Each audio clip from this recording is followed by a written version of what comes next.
Hello and welcome to episode 72 of Miffs Podcast, and this episode is brought to you by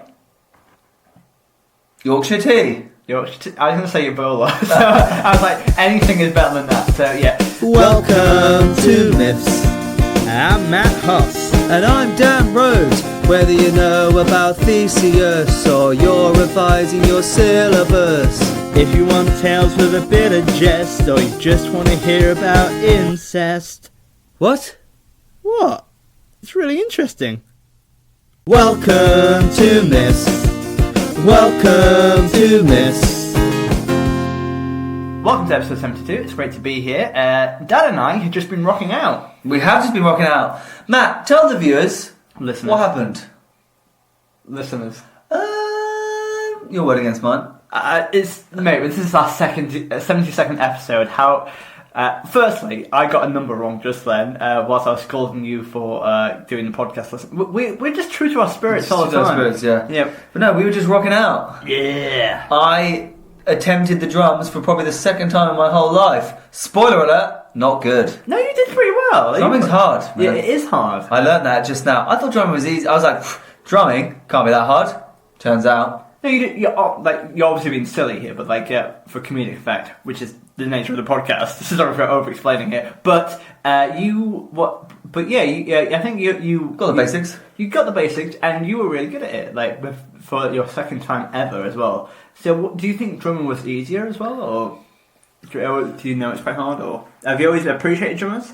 Yeah, I have always appreciated drumming. I think because the first time I ever tried it, I really just do like a boom, tsh, boom, boom. Tsh. That's a bass and a snare, bass, snare. Yeah, I even that struggled, and I realised in this moment today it's because I can't do the crossed hands. Yeah, I'm an open-handed drummer. It seems. So let's visualise this for the listener. So what Dan's talking about is that usually in a drum kit, from left to right, you've got your hi-hat, below that the bit that goes up and down.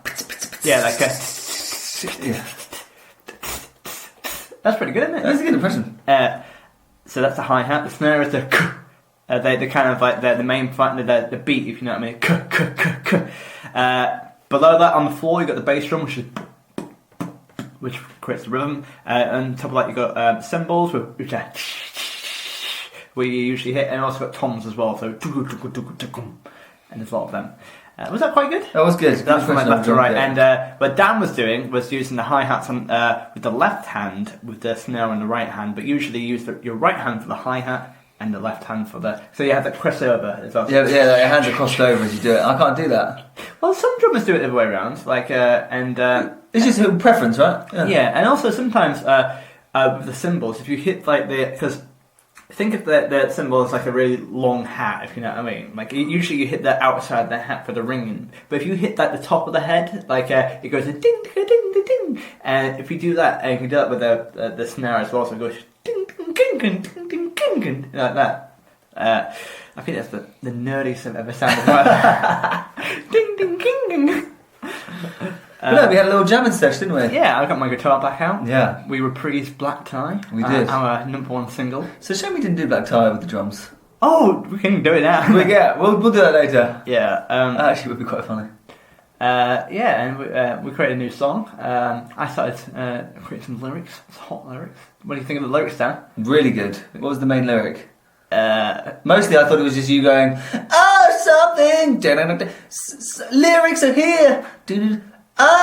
Something. There will be lyrics in this bit. It was mostly, she left me, why did she leave me? Yeah. But, I'm not a one-trick pony. But no, you're a good drum teacher, Matt. Oh, was Yeah, that? when you were explaining how to fill in stuff. Yeah. I was thinking about teaching music and stuff like that. If Edinburgh doesn't pay off, I might become a teacher. That's School of Rock. Oh, I love that film. Someone asked a question the other day. Said, "Is School of Rock underrated, overrated?" I was like, "Definitely underrated. It's the best film ever." School of Rock with Jack Black. Yes, please. What's your views on this? I don't think it's underrated. I think everyone everyone thought it was good. Yeah, that's what I thought. Yeah, it's not overrated though, is it? No, it's not overrated. It's rated the perfect amount. Yeah, people just think it's a good movie. It's a good movie. Actually, maybe it's the only thing in the world that is rated perfectly. It's not mind blowing, but it's pretty good. What else has happened with me? There's some other things I want to pick you about, but I don't have time to do it today. I've got some boring stories, but why don't you ask me something? Oh, I've got something for you, Dan. We talk about music quite a lot on this podcast, as with vis-a-vis drumming, but what is your top 3 musical albums you've ever listened to? Take us through a little bit down roads, because you've got an eclectic taste, right? I do, yeah. And I'm not sure if this is interesting, but I like it, so I do listen to a lot of stuff, actually. I'm even getting into heavy metal recently. Yeah, I've just shown down some Trivium, which is an American metal band. Heavy metal, but without the... Oh! A little bit, but only... But not that much. But not gratuitous, is it? Yeah. It's like, it's used perfectly and succinctly. Oh, Trivium are good. Can you do an impression of their songs? It was like this, I am singing, done a little bit of this, but mostly singing. Can you do the guitars and the drums as well? Like... I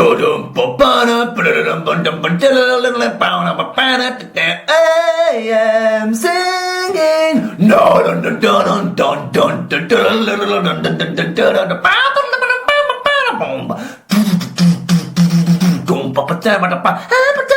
You can cut me off any point. To be honest, I was going to cut you off, but then I was really enjoying it. Oh, wait, hold on. Yeah. Oh, I spilled tea everywhere. That's one of the songs. Yeah. I spilled tea on the floor. It's good, isn't it? It's good, yeah. That's a follow-up to Black Tie. What was your question earlier? Okay, but what's your 3 favourite top albums? 3 favourite albums. Do you... Muse, Resistance. Oh, Nick, come on. Something cool. It's a good band. Muse aren't in your top 3, genuinely, right? It's a good album. Oh my god. Who are you? Swivel-eyed madness, that's what this is. Where? What about... Because I have put you on the spot here, admittedly, but I think that... Now 75? Banger. Oh, fuck right off. Do you know it's Now 75? No, I don't know. Because that genuinely annoyed me.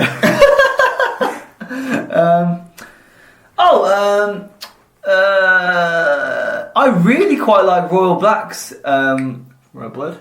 Royal Blood's out. What's the fuck? What's that? I don't know album names though. I don't know album names. Is it like Into the Black or something like that? Oh. Yeah, that's a really good. That album. was the debut album. Yeah, the debut album. That's really good. It is a good album. It's Yeah. a good album. Queen, obviously. All the Queen. Which Queen albums? Though? Which one do you pick? They're all so good. Heart Attacks, very good. Oh. What's the one with Show Must Go On? That is the penultimate album, which is Innuendo. Oh, Innuendo. That's it. Yeah. That's a good one. I'm not sure if it is, because I think towards the end of Freddie's life, obviously he's getting very weak, and they're very much trying to push out records as much as possible. And there's he's got a great song on it. Well, yeah, sorry, Show Must Go On is a great song, and there's some great songs on it, like Headlong. But Is it kind of Magic's a good album? Yes, it's a good album. Queen 2, Night at the Opera, Day at the Races. Also, I'm going to say all of them. Other ones I like. We can never remember the name of her album. Susan Sundford. She's got a really good album. You mentioned that before. Yeah, Accelerate, I think it's called. She doesn't have a name which I wanted to look up on Spotify, if you know what I mean. Yeah. No, she's... I don't want to search for that, if you know what I mean. Yeah, no, she's very good. Have you ever written a blog, a 3,500 word blog about a band that you love? No. Would you ever? No. Why not? Because why would I waste my time writing a 3,000 word blog? You did it on Queen, didn't you? Yes, exactly. Yeah. And the best thing about that, now I have a bit in my show where I talk very earnestly about Queen, but a lot about Queen now, in quick succession. And people think it's a joke. It's not a joke, but I've kept it in because they kept on laughing at me. I could probably even give a good shot at what your 3 favourite albums are. Okay, what am I? Because I think you, without realising, you talk about these albums a lot. Okay, what are my top 3 albums? One of them is definitely the Metallica one. Oh, I'm not sure actually. One of them is definitely the Modest Mouse one. Which one now? The one with the... You think it's going to be the one with No, it's not. I think it's the one with the arrows. Yes, you're right. Yeah. It's like green and white. Do you know what it's called? It's got World at Large on it. Yes, you're correct. Yeah. Bang on. Well done. Yeah, that's my number 1 favourite album. And do you know what it's called? What? No, no, I do know this. Good news for people that hate news. Oh, good news for people that like bad news. Yes. Dan, handshake right there. Well done. You've earned my friendship. That means I've been paying attention to when you talk about it. You honestly do listen to me, and I think that's one of the nicest things that you do as a friend. That you actually Good news for people that like bad news. I do remember that. And I think I mentioned my second favourite one, a very close second. I mentioned it. It's probably Joe Rosenstock. Jeff Rosenstock. Jeff Rosenstock. And it's going to get tattooed on my arm. The word Is it called Wow. Whoa. It's an emotion I feel regularly. Why? Why is it an emotion? Dan, how are you feeling today? What? Why? Like on your hands and knees in the rain. I understand. Worry. Worry. Yeah. Honestly. And it's got that song that's like... Hell is bad. Firstly, that sounds like a Tribune song. You never sung that either. Secondly, that's also a song from Amazing Bible Timelines. Hell is bad. What's that song that you really like? You showed me the other day. All the songs are really good, but was it off Worry? Probably Bake to Explode, or maybe festival song. No, they're like shouting. Hellhole. Hellhole. Yeah, that's it. Yeah. We don't wanna live inside the hellhole. Honestly, like that one. Don't ruin it, please. Worry is my favourite album. The third one, I think it could go to a few. You could be loads of them. Metallica could sneak in there for you. It could maybe Ride the Lightning, but probably in top 10, but not top 3. I think probably Sheer Heart Attack, probably maybe 3. Wow, Queen, Beatles maybe making. Yeah, well the thing is with Beatles, I think they have. Their albums are weird. Yeah, because some of the albums have some trash. Then again, Sgt. Pepper's got to be up there, I think. But then Abbey Road as well. So, but then again, there is some. Yeah, I think Abbey Road is pretty perfect, in no fairness. But I don't know. We failed the question of don't let Matt talk about music because I've almost destroyed the porcelain cup in my hands. By the way, because I'm just like I love music so much and. I'm doing 2 radio shows at the moment, and even on a radio show I talk about music too much, if you know what I mean. But anyway, ask me one question about music, and I have to answer it in 10 seconds. Make it as hard as possible. Oh, yeah, this is going to be Okay, fun. hold on. Let me time it as well. Okay, are you ready? Yeah. I'll ask the question, then you start. Favourite guitarist of all time? Go. Oh, okay. Oh, shit. Seconds. My god, this is hard. 5 seconds left. Oh god, I probably have to say Kirk Hammett from Metallica? No. You're not confident with that, were you? No. That is the answer.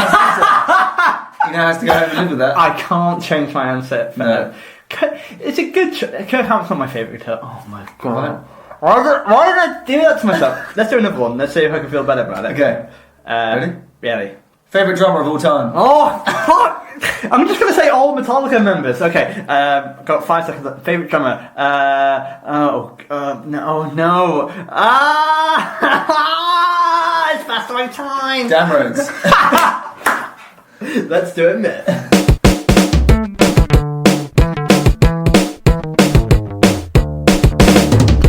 That stressed you out, didn't it? It did stress me out, and thank God you came in with a punchline and a callback there, because I was just shouting. Anyway, Dan, we are jumping back to our final flagship and our final little segue into Greek and Roman myths, and we are doing the Aeneid, and we did part 1 last time. Part 1.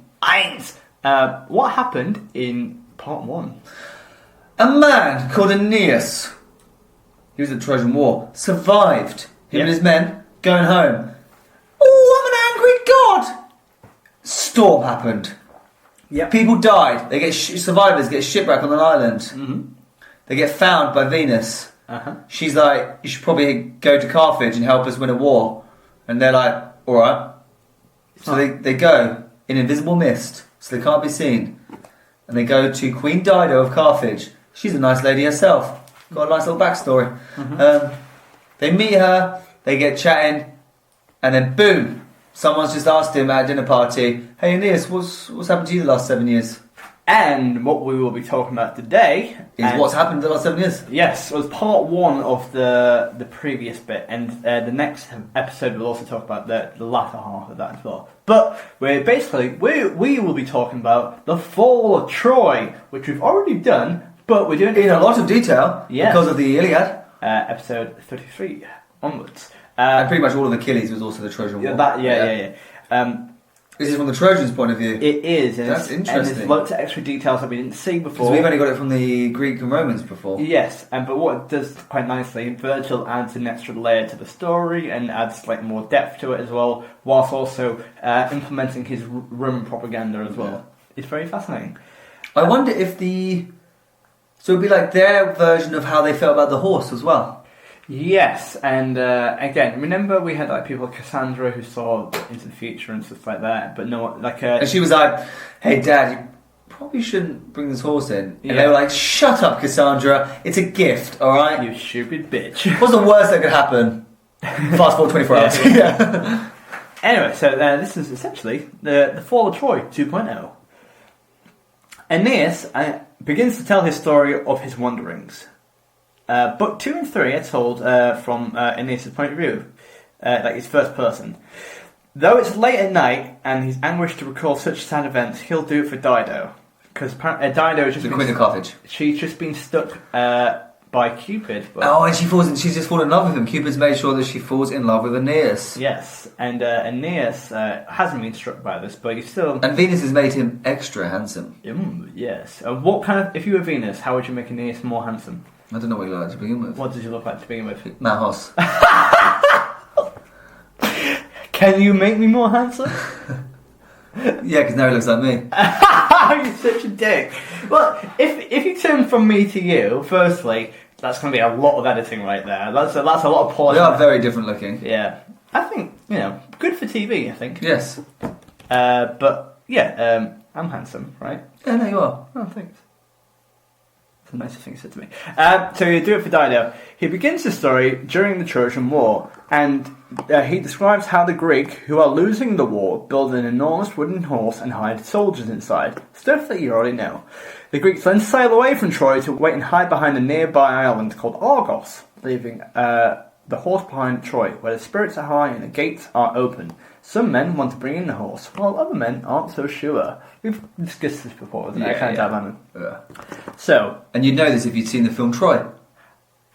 Jesus, sweet lord! Like, the best thing about leaving Greek myths behind is that you stop mentioning fucking Troy in 300. As if you're not going to reference Thor at any point from the Marvel Cinematic Universe. Good point.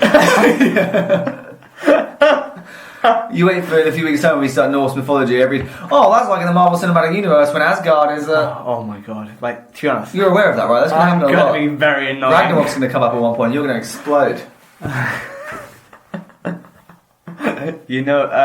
Dan, the sad thing is about this podcast is that you know me better than I know myself.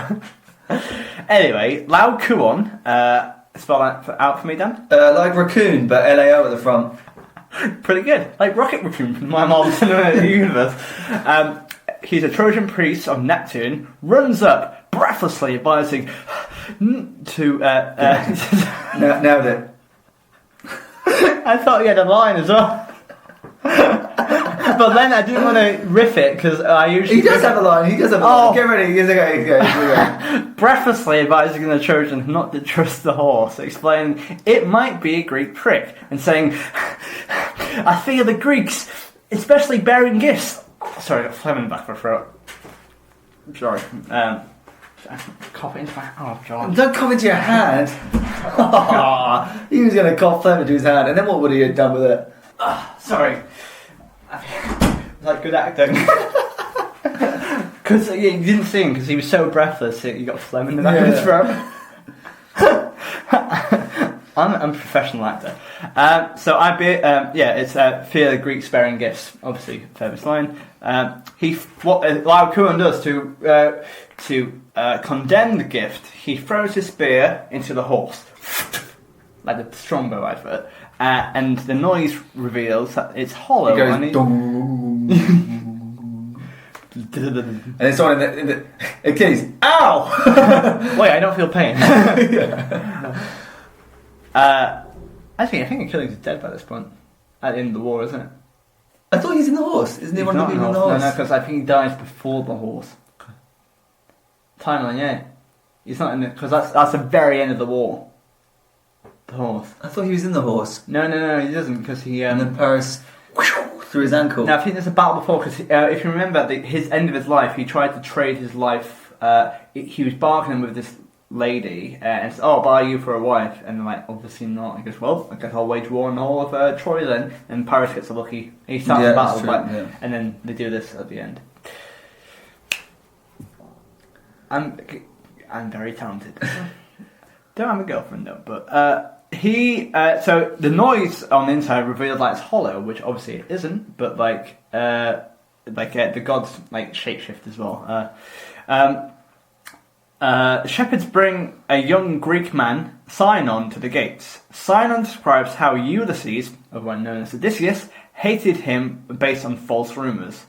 When the Greeks were going to use him as human sacrifice, he fled. The Trojans believe Sinon's fraudulent story. And that's the same as in the Trojan War stories. Yes, so Sinon is duping them on behalf of the Greeks as well. Yeah, he's like a spy / actor who's pretending that he's like, "Oh, the Greeks are terrible, help me!" Yes, but what he's doing is he's providing a false story for the wooden horse. Yeah. Priam, the king of Troy, unbinds Sinon and asks whether he knows the purpose of the horse. Sinon says a horse is an offering from Minerva, who is Athena, and whose help the Greeks desperately needed. If the horse enters Troy, Sinon says, the Greeks will lose the war. The Trojans, tired of 10 years of war, rejoice at this news. Obviously, idiots. Because that's the big theme with this. Sinon, the liar, is like, "Oh, you shouldn't get rid of... it's a gift to the god. You shouldn't burn a gift to the gods, guys. Absolutely. That's like... they won't look, and they're like, fair, like, it's from our enemies, but the gods are higher than that. And the gods are just about to double down on that notion. They're saying, so Lao Kuon, the priest, slays a bull at the altar, but he does it at the temple in Troy as well. So he's trying to say, "Oh, this horse is bad news," and him and his children on the beach. But then, two monstrous red-crested sea serpents swim towards the shore. They strangle Lao Kuon and his two sons, and then constrict around the Kuon, who fails to dislodge them. The terrified Trojans interpret this as punishment for Lao Kuon damaging the horse with a spear, and immediately they bring the horse into the city. That happened in the other story too. The guy on the beach had a different name, but he... No, I think it's Lao Kuon. Was it Lao Kuon? Yeah, he got killed from the serpent. Yeah. And everyone on the beach witnessing that was probably like, "Well, I guess we'll keep the horse then." That was... What I like the most is like, "Help me, my sons now!" It's like, "Let's get the horse in." And they actually damage the city walls. They break it down to let the horse in. Yeah, because it's too tall for the gates. Yeah. But then the Trojan seer Cassandra tries to alert the Trojans to their impending doom, but the Trojans don't listen to her, celebrating the horse and throwing a big party. Because what is Cassandra's curse? It's that Apollo put a curse on her that she can see the future, but no one believes her. No one believes her, even though it's the truth. Yes. That's actually horrendous. Yeah. You'd be like, "Don't do it," and they're like, "Shut up." Yeah, and it'd be quite tiring. Shut up, Meg. She's like the Meg Griffin of the Greek. That's good, yeah. During the party, Sinon, hidden by fate, opens the horse, releasing Ulysses and the other Greek warriors. Meanwhile, the Greek fleet returns from the Trojan shores, about to do an ambush attack. What happens next? The bloody ghost of Hector, who had been murdered by Achilles previously, yes, a great deceased Trojan warrior, appears to Aeneas in a dream and warns Aeneas of a fire and the enemy within the city. So Aeneas... Troy cannot be saved, Hector says, and Aeneas should take the household gods and find a new home. Aeneas wakes, hearing screaming and sounds of fighting in the streets. Hector was right. The Greeks are inside and the city burns. On the street, Aeneas meets Panthus, a seer who has given up hope for Troy. Aeneas, in a panicked rage about the battle, neglects Hector's advice and joins the fight. So we've got a first-hand account from Aeneas, because he's obviously a Trojan. He's in Troy. Yeah, and what we don't see with the other hand is like the battle within the end as well. We see what happens... Well, let's see what happens with Priam, but like it's... Because we'd only seen it from the Greeks' point of view, yes, which is all like... We got out of the horse and everyone killed everyone. It was great. But we're seeing the person who wasn't at the battle. He was at his home, just sleeping away. He's a normal guy. And Hector's like, yo, dude, help me out. And he's woken up to find that his... Yeah. Because and Hector, obviously Hector was well loved by the Trojans, and Aeneas has a fondness to, I think it's Andromache, who is Hector's wife as well. So Aeneas is he's like the fugitive leader as well. He wants to help as many people get away. So, what happens? A band of Trojans, led by Aeneas, slay a group of Greeks and disguise themselves in the Greek armour. They kill many Greeks. But then the Trojans, not recognising them, fire on them, and many die, including Panthers. The Greeks begin to attack the royal palace, and Aeneas rallies the Trojan troops against them. Well, my favourite part about that was Panthers died, and you're like, oh, it's like you've known him for 2 seconds. No, he's got a good name, isn't he? Panthers is a solid name, by the way. Panthers. I name my son Panthers. Panthers Rose. That's a solid name. Oh, he's gonna get bullied so much. Panthers. No, I don't like Panthers. It's a solid name. Because it just like sounds a panther. like... No, it sounds like pants. No, it doesn't. It sounds like a pantharis. A panther. Panthers. No, I think... It sounds like he's got... that dragon is like, oh, hi, I'm Panthers. Oh, what was the dragon called? Who was the list? Oh, no one remembers. Aeneas then describes Pyrrhus, the Greek warrior and son of Achilles, and says he was like a snake that hid and grew huge in the winter and now reveals itself. Pyrrhus and his comrades break into the palace like an overflowing river. Nice. In the palace sits Priam, the aged king, who had put on his rusty armour and bravely attempted to fight, even though Hecuba, his wife, begged him to stay with her in safety. Pyrrhus kills Polites, one of the Priam's sons. Oh, but this part's really important. So, Never heard of him before. Polites? Polites? I thought Paris and Hector were the only sons of... No, there's loads of sons and daughters of Priam as well. Oh, okay. Loads. Polites is like the small boy, and what he does is that... Is that the younger son? Yeah, and they're all trying to hide for their life, and basically there's like a part of the grounds which is sacred, right? And Pyrrhus, this brutal warrior, finds this boy called Polites and just like slices his throat open and basically drags his entrails all around and stuff like that. Pyrrhus, he's strong like Achilles, but he has no moral compass. Yeah, like Achilles did. Yeah. Achilles wasn't a good guy, but he knew where to draw the line, if you know what I mean. Yeah. A bit more. Not quite, but Pyrrhus is like... He's like a psychopath. Well, Achilles was like a tortured soul. He was didn't want to be a fighter, but he was just so good at it. Yeah. And he felt like it was his destiny, even though he wasn't that into it. It's like me with podcasting. Yeah. I'm so good at it, but by God, I don't get the numbers. Sorry. Despite being in mortal danger, Priam rebukes Pyrrhus for killing his son, and, despite his weakness, throws his spear at Pyrrhus. Pyrrhus mercilessly kills Priam, telling him to complain to Achilles in the underworld about his bad behaviour. But it's worse than that, because what happens? So, he's killed his young son, spread his entrails all over in front of him, and Priam's like, I'm not having this. Throws a spear. He's old and terrible at throwing spears. Misses probably completely. What Pyrrhus does, he grabs him by the hair. All of his family are watching, and also Aeneas is watching as well, but he doesn't do anything. He's just like, I'm going to witness this to tell a dinner party one day. And so he grabs Priam by the king of Troy by his hair and drags him through his son's blood and all the entrails and stuff like that. Brings him up by his hair. And goes, look at the city of your burning. It's the last thing you see. I think he scalps his head and slits his throat. Very grim. Pyrrhus is a douche, isn't he? Yeah, well, I've mentioned this 5 million times, but the term Pyrrhic victory comes from this. So it's a victory, but not a moral victory. Yeah, absolutely, yeah. Like the Iraq War. Well, that's a new territory I didn't think we were going to go to. Wow, you took I didn't know we were going to go for an anti-Blair stint. Okay, fair enough. I can get behind that. At least it's not racist. Do you want me to say something racist? Yes, please. If that wasn't you say something racist, I'll edit it out. No, you won't. Pyrrhus mercilessly kills Priam, telling him to complain to Achilles in the underworld about his bad behaviour.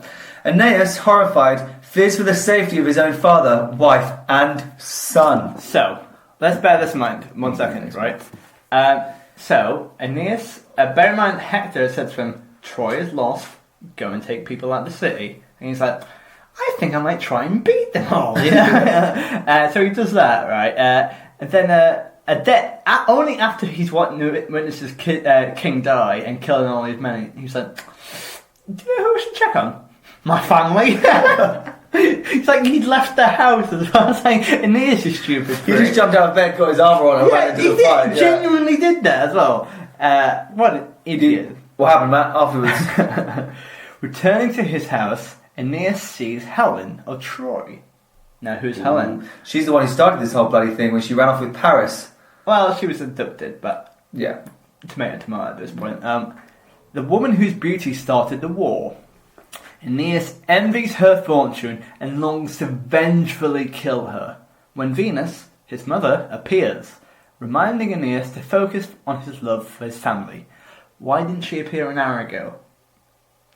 Because Hector already did that and he didn't listen to it. Yeah. It's like, Hector, did you tell Aeneas? It's like, yeah, but he didn't listen to me. He's like, oh, fine, I'll do it.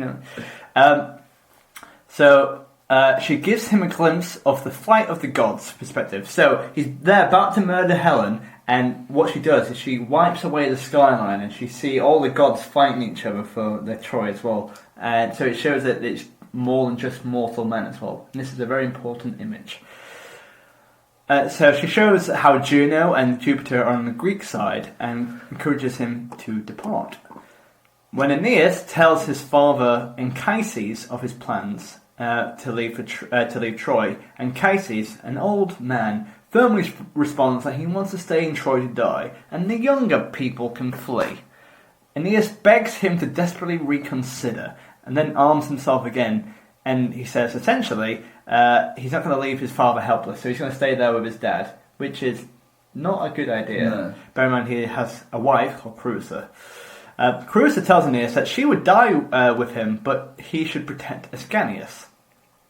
However, essentially, Anchises is like, I'm not going to leave unless a miracle happens, okay? I'm not going to go. Stop reading ahead. I'm trying to tell a story, Dad.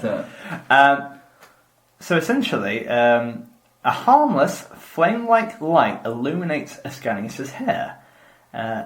Anchises interprets this as a sign from Jupiter, which is then further confirmed by a shooting star flying across the sky. Anchises thinks this is a very pious message, saying, yes, I will go, I will leave thing. It's a message from the gods saying, go on. However, this is important because this links directly to Rome. This is a Roman message because I think it was on the day that I think it's called a Julian star. Basically, that's a red comet shooting through Rome, and they called it a Julian star, and it's supposed to be like a message from the gods, essentially. So what they're saying there, it's the same star shooting across. Okay, yeah. So it's a link to modern day Rome. Well, it's a contemporary Rome. God, Matt Smith Corner. Miss Connor. Was that interesting? It was interesting, yeah. I think.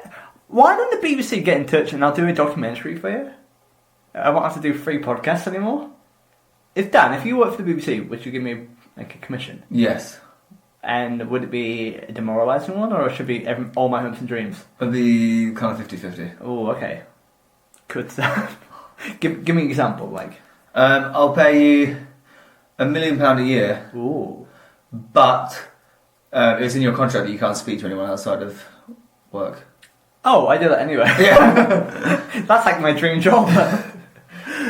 So, Anchises changes his mind, and the family hastens to depart. A little bit not okay that he just leaves his family. He's like, no, I'm just going to stay here. And then he seeks a shooting star, which could be artillery fire or whatever. He's like, yeah, I'll just go then. Yeah.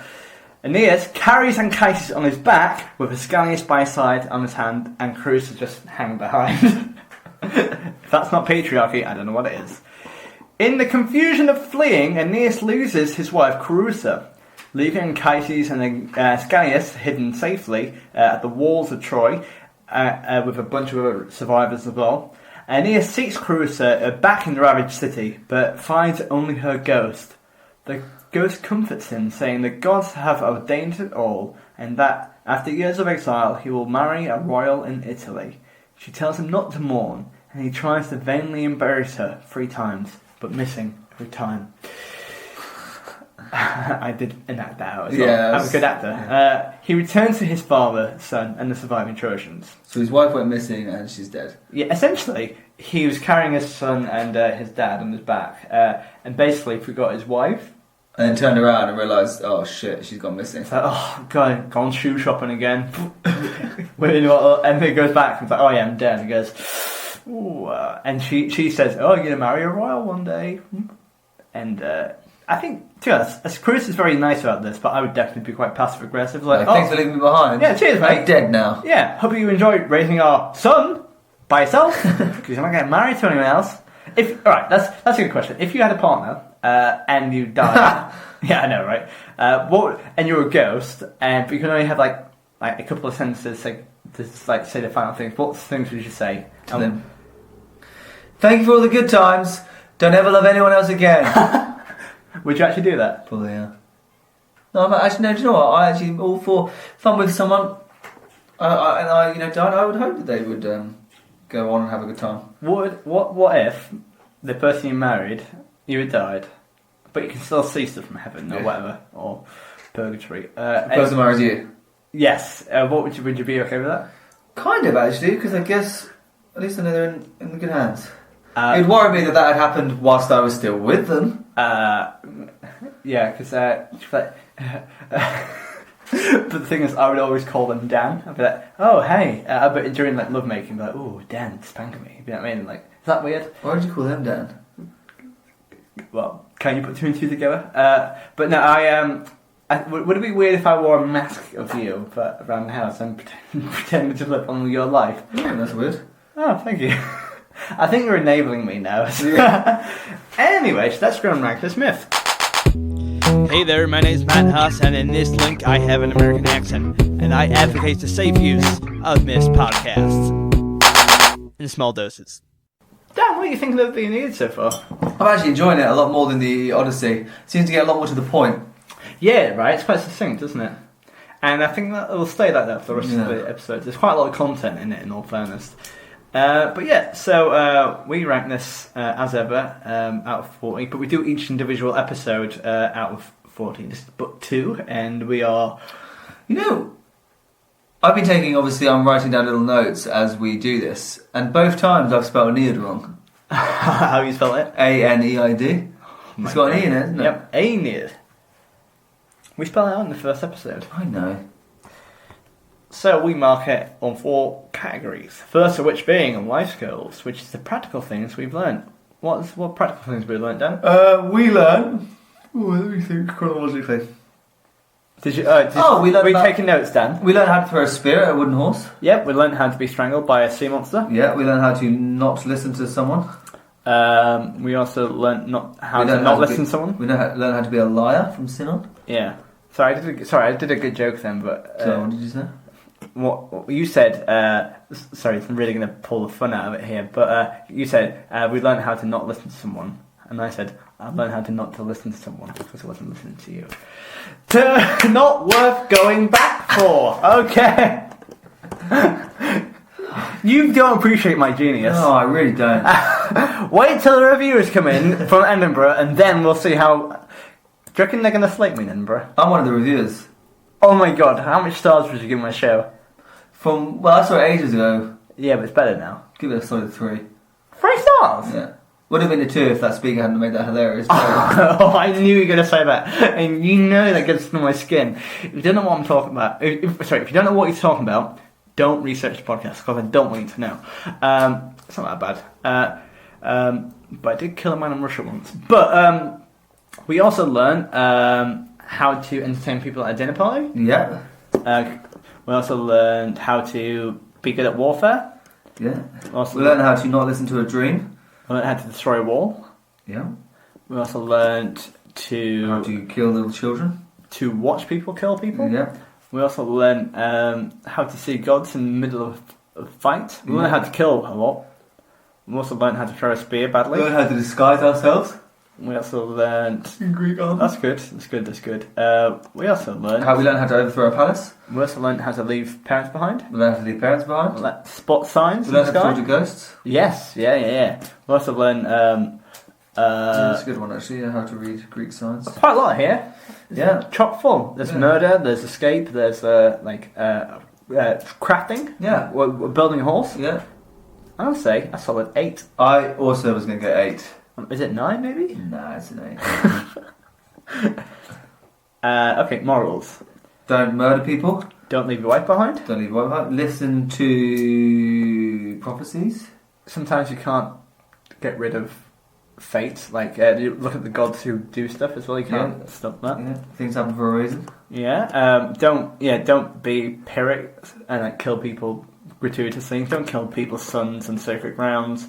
And also, I think it's quite a cheap trick of the Greeks murdering them like that. But clever war, I guess. But it's not noble.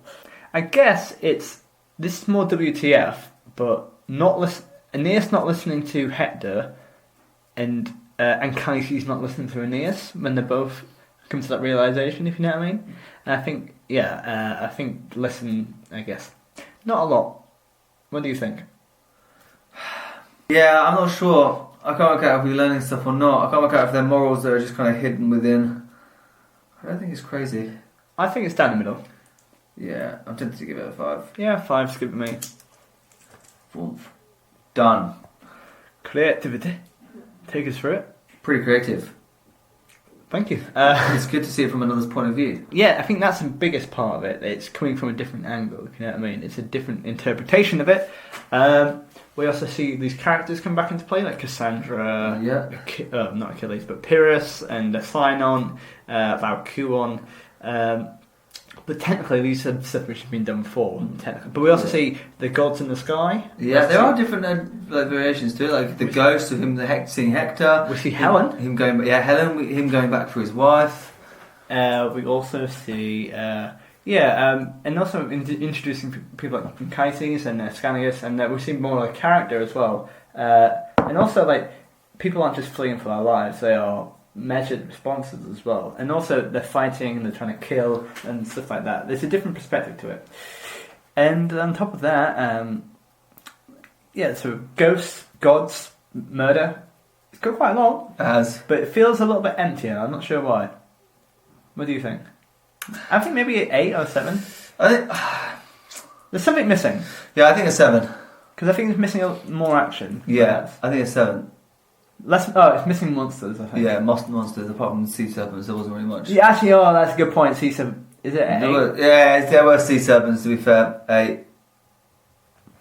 Okay, now we've got WTF. I kind of love how our marking system is so vibe-based. Imagine if we were marking exams and he's tried. He's tried, it's okay.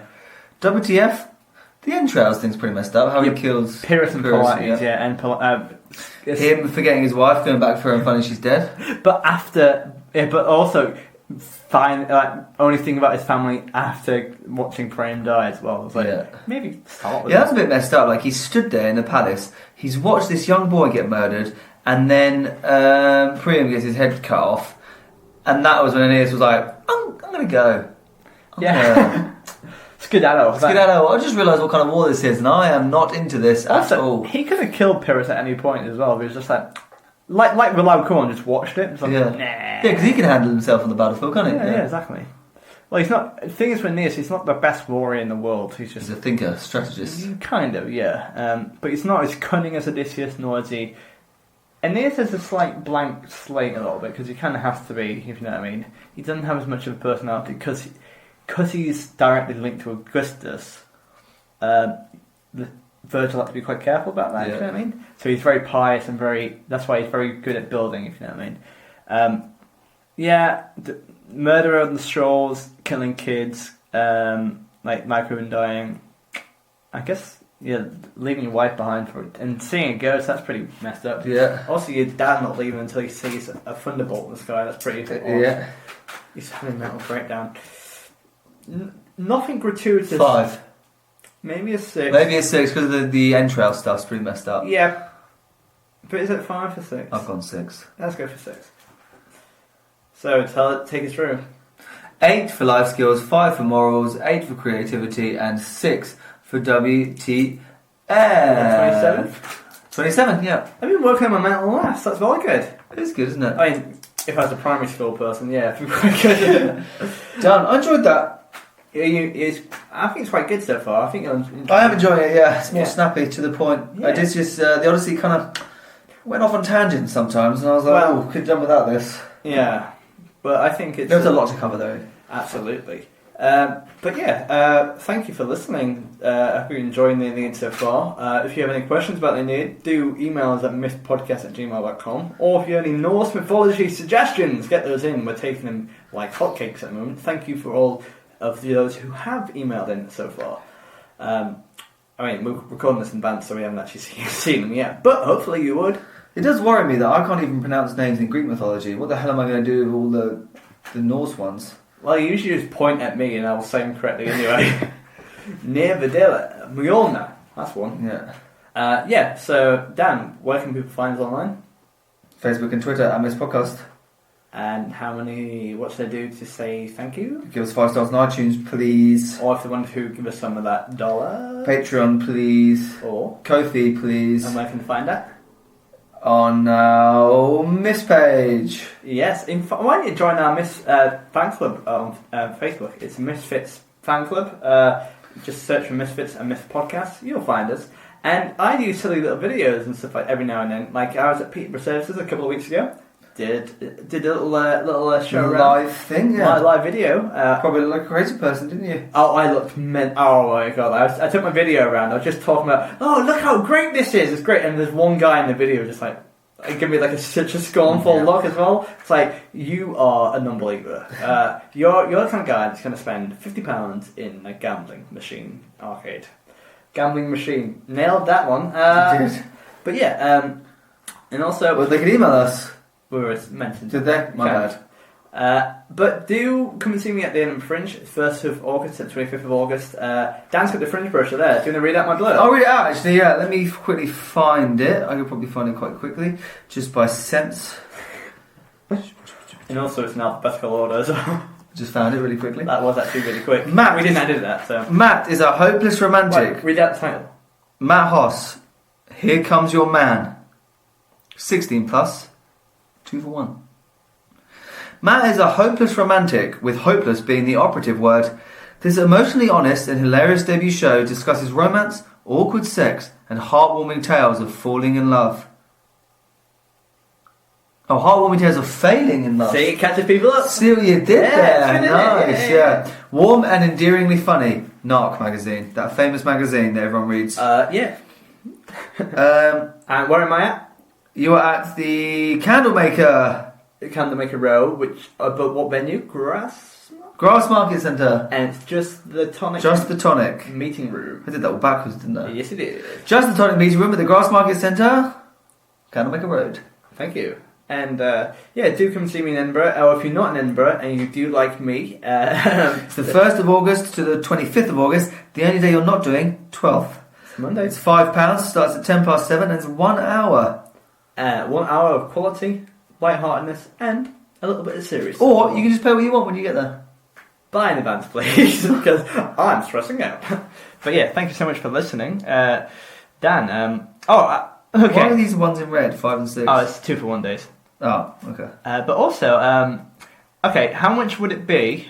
How much, if you were seeing it, pay what you want, because that's a valid thing. If you come and see the show, and afterwards you want to put money in the bucket, how much, Dan, would you put in, but not in pounds, but in Mexican pesos?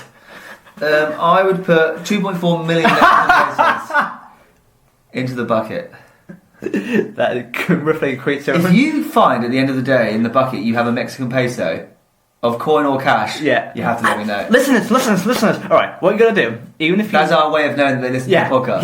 Yeah. What you do, you come up to me afterwards, if you're a fan of the podcast and you see the show, go, hey, I've got a Mexican peso with your name on it, okay? And if you bring a Mexican peso, I will kiss you.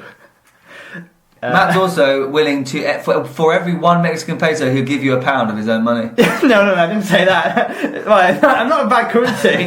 Alright, no. Why would you... Oh dear. Actually, yeah, go on then. Bring me 1 peso, I'll give you £1. That's an incredible deal for whoever's giving you the peso. I'm only going to do it 1. What is 1 Mexican peso in pounds? Ask me, what's a Mexican peso in pounds? I'd be like, thanks for being a Miff fan. And it'd be good if you.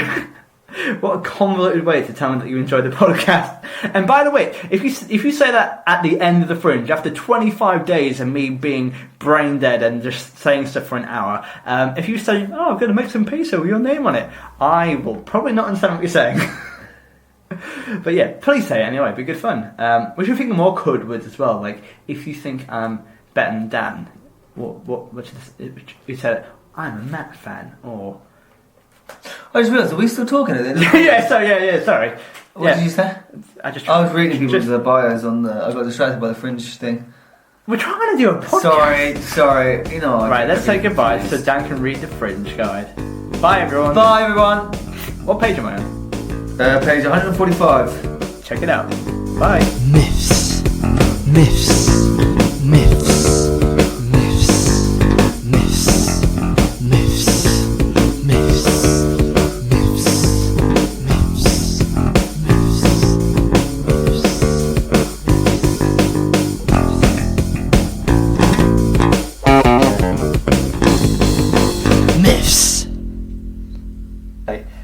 Dan, ready for episode 72? Dan, are you feeling depressed at the moment? I'm lying on the floor because I'm tired, but I think I am ready for episode 70 something. 72.